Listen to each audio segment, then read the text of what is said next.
News when you want it with Bloomberg News Now. I'm Monica Ricks. The killing of a National Guard member in Washington this week has revived attention on the use of capital punishment in the U.S. Attorney General Pam Bondi said authorities will seek the death penalty for the man accused of shooting 2 Guard members who were in D.C. as part of Trump's deployment of military personnel to American cities. The president and Bondi have made the death penalty a priority from the early days of the Trump administration.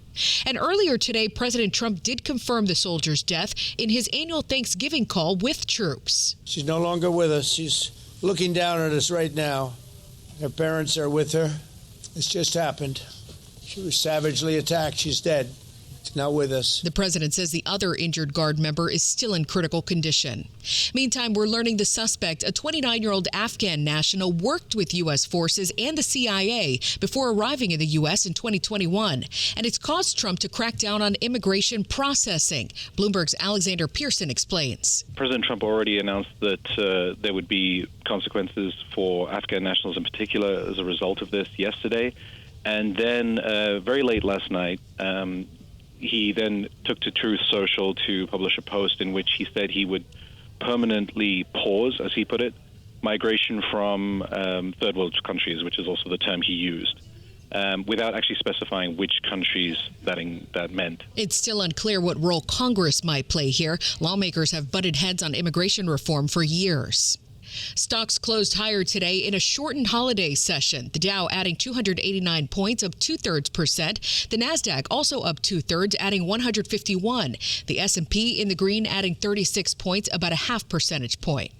A massive outage on trading in almost all CME futures and options at the Chicago Mercantile Exchange last night spilled into today right before the start of trading. More on that from Bloomberg's Denise Pellegrini. The data center in Aurora, Illinois is probably best known for serving as the setting of the comedy film Wayne's World, but the overheating problem it experienced was no joke. The Cyrus One facility has at least $25 quadrillion of presumed trading volume passing through it every day.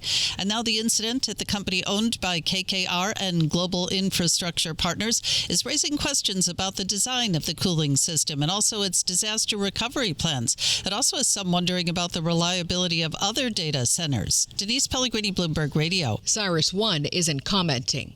And it comes as retailers kicked off the unofficial holiday shopping season. Consumer brands analyst Andriy Varnado talked to Bloomberg about it and says Black Friday shoppers are spending their money more purposefully this year. The customer isn't stepping back. They're really reprioritizing, and they're doing a purposeful reallocation. They're looking for things that have function, meaning, utility, longevity, so they can feel like they're really getting a return on their investment. Retail research firm Circana says overall spending should be about the same as last year, but unit sales could drop up to 2.5%. That means people are spending more to buy fewer things.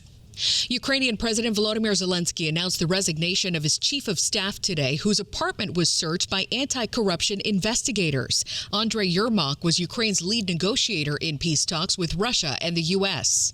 And it comes as the Kremlin prepares to welcome the U.S. for potential peace talks this week. Russian President Vladimir Putin says he plans to use a U.S.-backed plan for Ukraine as a starting point for negotiations, but has yet to see a final version. We have to sit down and discuss certain concrete issues. We have to translate it into diplomatic language. Putin speaking through an interpreter there. White House Special Envoy Steve Witkoff will be in Moscow next week.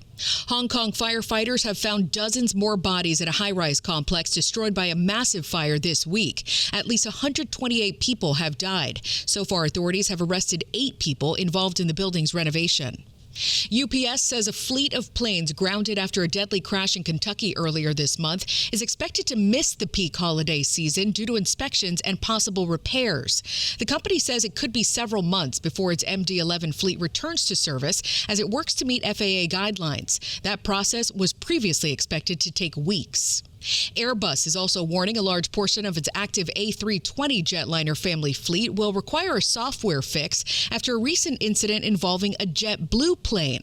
Data revealed intense solar radiation could risk corrupting data that's critical to maintaining functioning flight controls. The European plane maker says the issue could affect about 6,000 jets in total. And the Grand Ole Opry is celebrating its 100th anniversary today with a special doubleheader show in Nashville featuring hundreds of Opry members. The event honors the Opry's first broadcast on November 28, 1925, when listeners tuned in to hear fiddler Uncle Jimmy Thompson.